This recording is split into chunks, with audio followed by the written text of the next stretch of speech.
जब सुने के होई भोजपुरी गाना बस बजे के चाही गाना। छठ मैया तेरी जय हो, छठ मैया तेरी जय, छठ मैया तेरी जय हो, छठ मैया तेरी जय।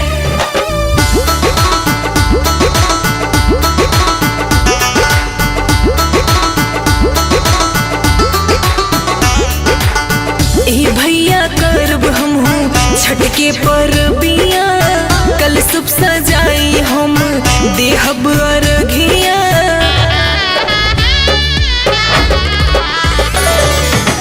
बहिना हो भूख जातो छठ के परबिया, फल मूल दूधवा से दिहाया रखिया। आदित गोसाई होई है तो हो पे सहाय, छठ आ गईले ए भैया गेहुआ तू दिहता पिसाई। छठ आ गईले ए बहिना गेहुआ देहब हम पिसाए। छठ आ गईले।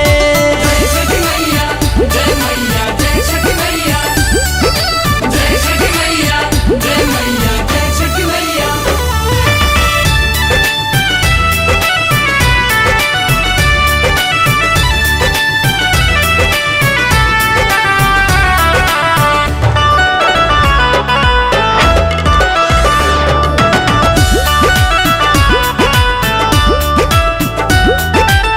ठेकुआ पकाइब पर सदियो बनाइब, जाके छठी घाट हम सजा देब हो, छठी घाट बेदिया बना देब हो।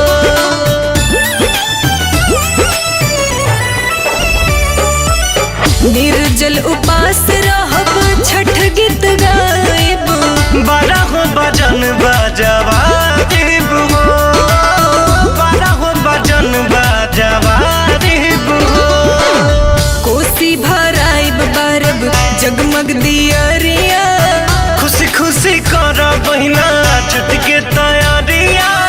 रुनु की झुनु की घर है छठी माई, छठ आ गईले ए भैया गेहुआ तू दिहता पिसाई। छठ आ गईले बहिना हो गेहुआ देहब हम पिसाए।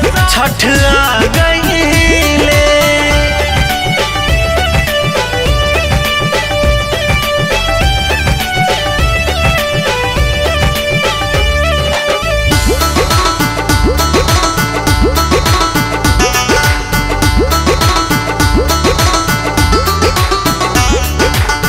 अन्न धन तन मन से कर पुजाई, भाई तोहर दौरा उठा दे हो, छठी घाट दौरा पहुँचा दे हो।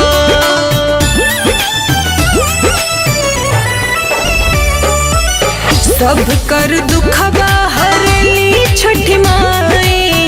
महंगा बसीस सिर ना दे हो, महंगा आशीर्वाद सिर ना